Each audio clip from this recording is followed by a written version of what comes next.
You can make a difference. By becoming a supporter of our channel, you not only help us thrive, but also become an active part of our community. The link to join us is in the description.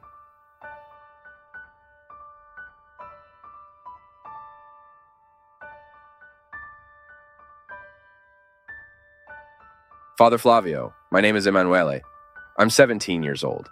It's been 2 years since my parents split up, and since then, I've noticed that I've become a negative person.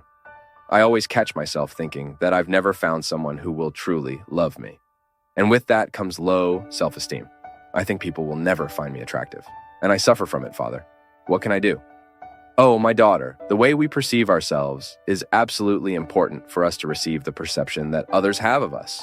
It would be very cruel of me to expect that others offer me what is my duty to offer. So, sometimes, Emanuele, we have difficulty moving forward in life because we are waiting for others to bring us, to prepare us, what we should be preparing ourselves.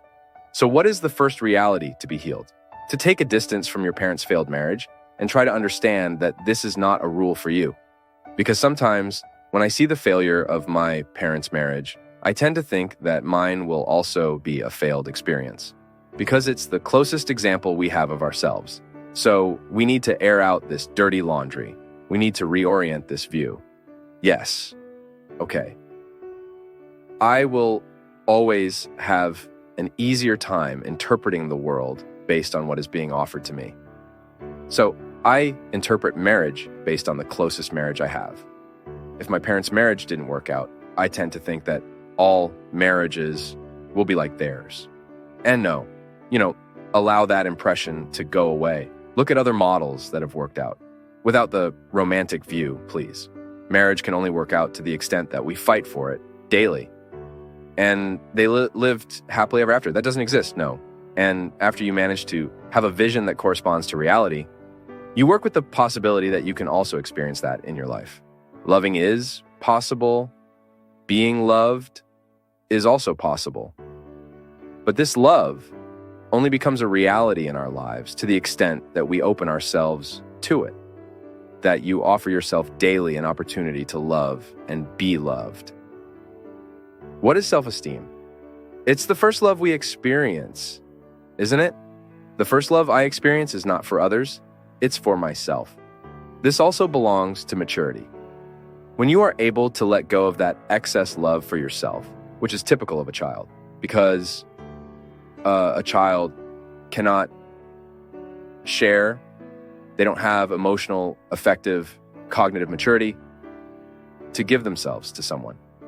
So they are immature, and it's their right to be immature because they are in that phase. But as they grow, they realize that they can offer themselves to others, that they don't just need to receive. So self-esteem is the balance between what you offer yourself and what you offer to others. There is no self-centered love. Self-esteem is never a solitary love.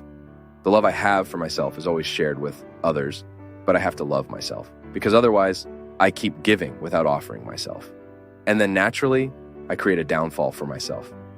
That's why maturity leads me to understand that in the exercise of self-love, I learn to love others. And also in the exercise of loving others, I end up returning to the love I need to have for myself. So, Emanuele, this healing is not just something you need. Don't think it's just you who suffers from this discouragement.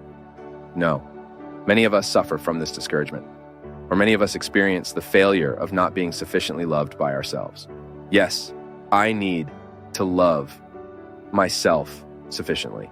To love myself means to reconcile with my limits, to know all my, or as much as I can, of my weaknesses. Because sometimes I'm not able to know everything, but the most I can know about these weaknesses, so I can use them to my advantage. Yes, because even my weakness, if it's under my control, it favors me. There are restrictions that make things possible. I am made possible when I live restrictions sincerely, honestly, justly.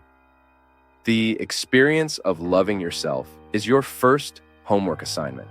And then, naturally, you start getting rid of this pessimism, which can indeed be a consequence of your parents' unhappiness. We absorb so much from others, right?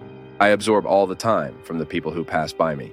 I repeat, what is alkaline and what is acidic is offered to me all the time. Now the problem is when I offer myself the acidic feeling, when I offer myself the pessimism that prevents me from growing. So every day, there's no rest for this. It's daily, without a romantic view, please. God doesn't come to do it for us. Others won't do it for us. It's me, it's you. It's us who have to do it every day. This exercise of choosing the alkaline, the feeling that purifies us, that keeps us healthy, and that gives us conditions to move forward, to overcome obstacles, because that's how life is worth it. It's difficult for all of us. I'm going through a difficult phase, and I'm learning from it. I want to learn from it, because otherwise, this phase will only hurt me, and it's not fair. It's not fair that just one phase hurts me. We're all in the same boat, you know? Don't feel alone in this story. I'm sure many of those watching us now are going through the same conflict as you. Yes, people who need to love themselves more so they have the conditions to offer to others. Cultivation, you know?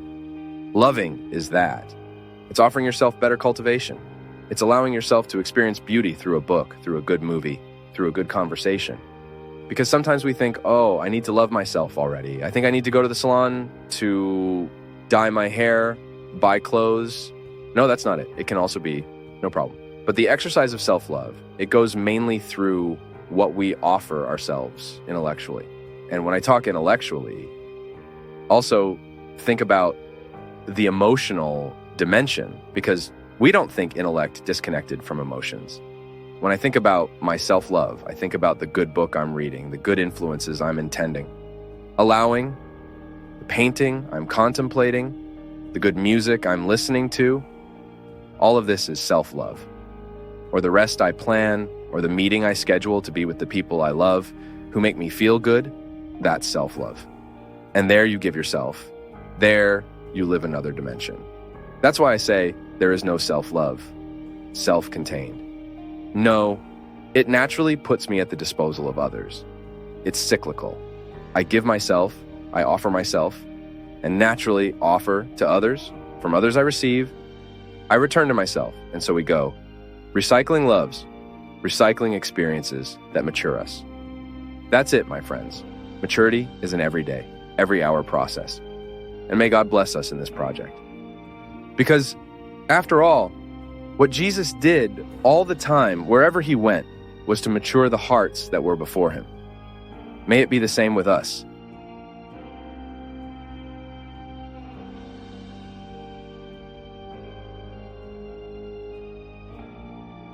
Thank you for joining us on this spiritual journey at Path of Faith. Your participation is key to our community's growth, so please leave your comments, give us a like, share this video, and subscribe for more uplifting content.